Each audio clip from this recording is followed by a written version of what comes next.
Friends, पिछले turn पे हमने परिसंचरण तंत्र या सर्कुलेटरी सिस्टम पढ़ा था। आज हम श्वसन तंत्र का अध्ययन करेंगे।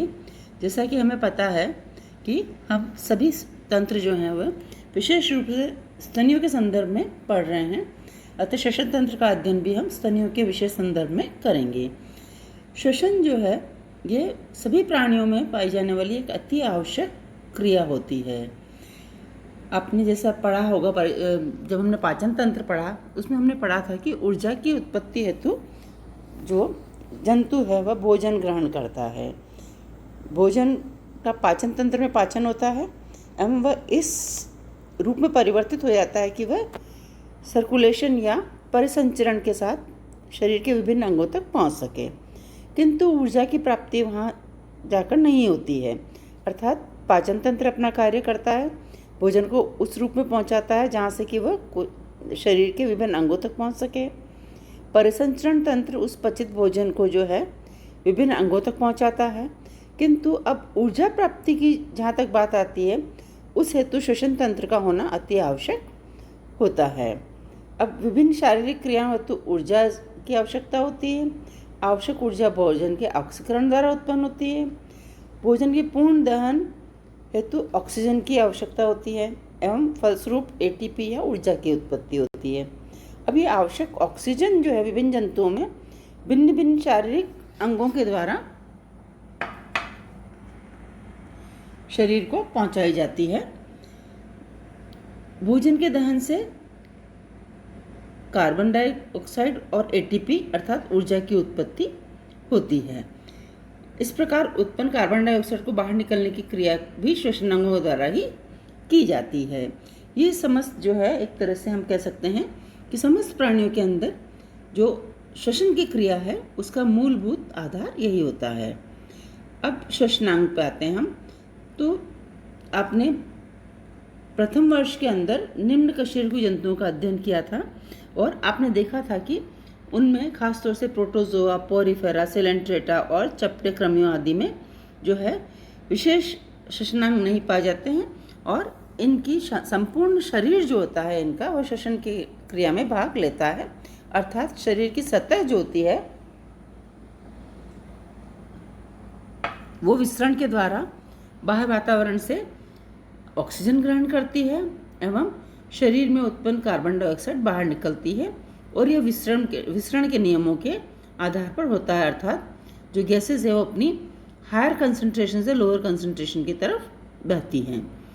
निम्न कशेरुकियों खासतौर से जलीय प्राणियों में जैसा आप जानते हैं गिल या क्लोम पाए जाते हैं।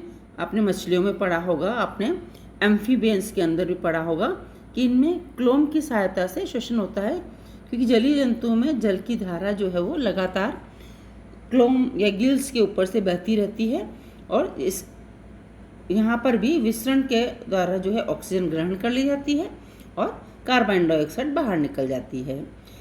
स्थलीय जंतुओं में श्वसन हेतु विशेष संरचनाएं पाई जाती है जिन्हें फुफ्फुस या फेफड़े कहा जाता है। कुछ जंतुओं में फेफड़ों के अतिरिक्त सहायक श्वसन अंग भी पाए जाते हैं, जैसे त्वचा। त्वचा जो है यदि नम रहती है तो ये गैसीय आदान प्रदान के अंदर कार्य करती है।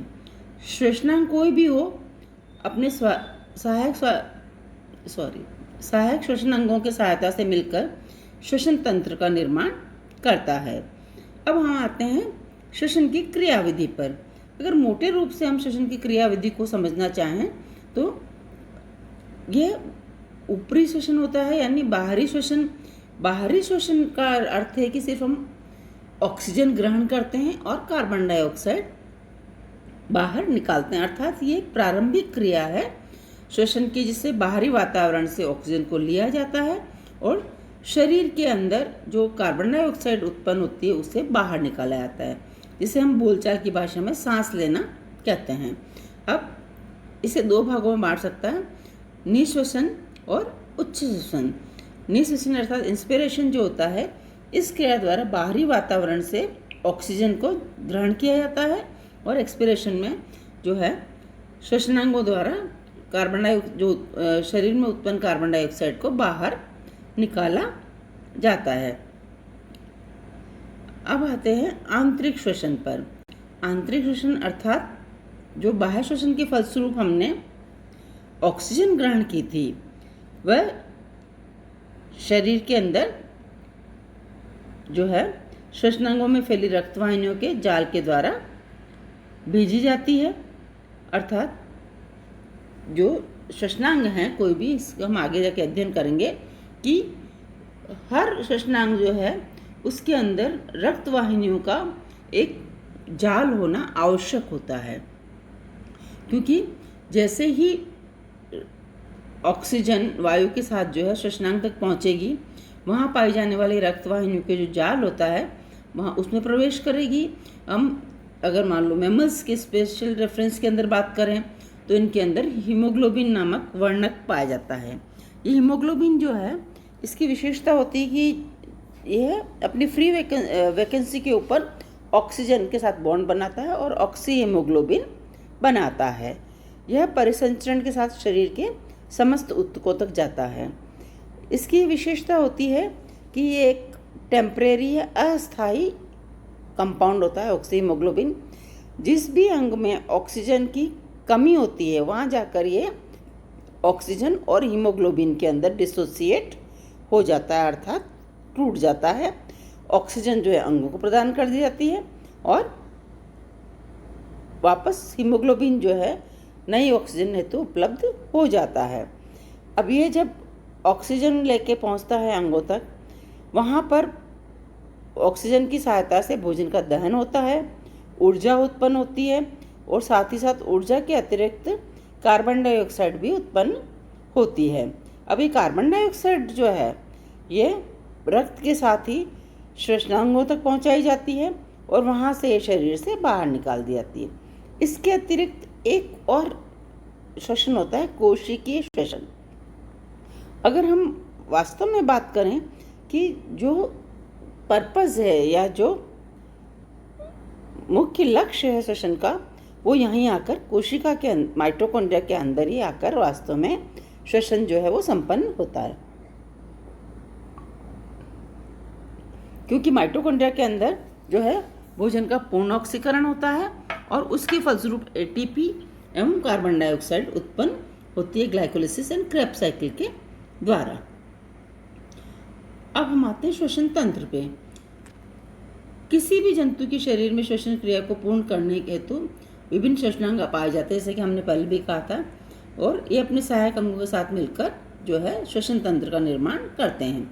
श्वसनांग चाहे किसी भी जंतु के हों, उसमें कुछ विशेषताएं पाए जाना आवश्यक होता है। चूँकि गैसों का आदान प्रदान विसरण द्वारा होता है, अतः जो श्वसनांगों की सतह है वह पतली होना आवश्यक है। मोटी सतह से विसरण द्वारा गैसों का आदान प्रदान नहीं हो पाएगा।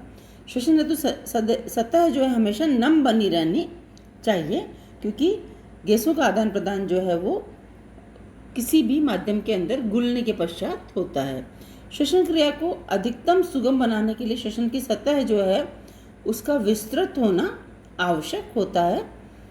श्वसनांगों के आसपास रक्तवाहिनियों का जाल पाया जाना चाहिए एवं इसके अतिरिक्त गैसीय नियमन हेतु मार्ग का होना आवश्यक होता है एवं साथ ही साथ श्वसन वर्णक जो हैं वो भी एक अतिरिक्त सुगमकारी कारक बनते हैं। अर्थात आपने पढ़ा होगा लोअर कॉर्डेट्स के अंदर, जैसे हमने पढ़ा था, हीमोसाइनिन पाया जाता है।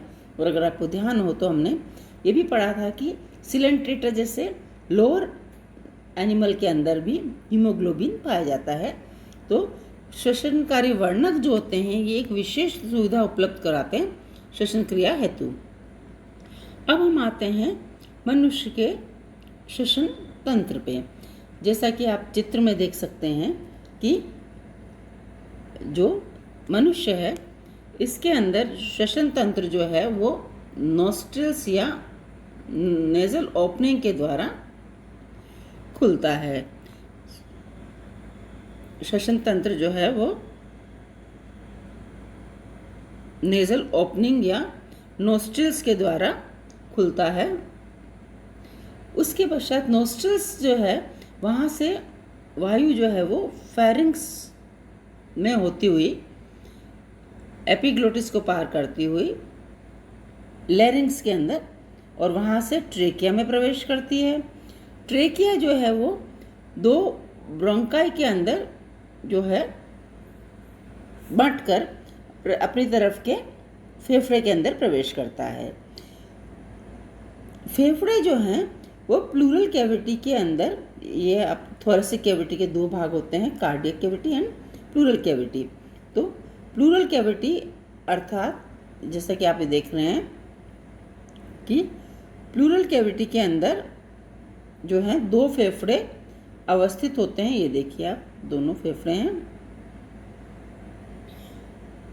और इन फेफड़ों के अंदर अगर आप जाके देखेंगे तो आपको जैसा दिख रहा है कि बहुत छोटी छोटी रक्त वाहिनियों का जाल होता है।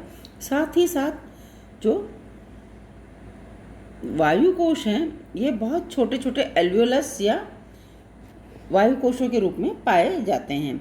और इसके अतिरिक्त सहायक श्वसन के अंगों की बात करें तो रिब्स या जो मांसपेशियां हैं,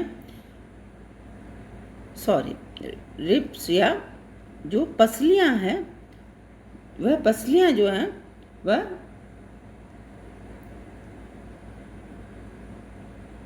रिबकेज या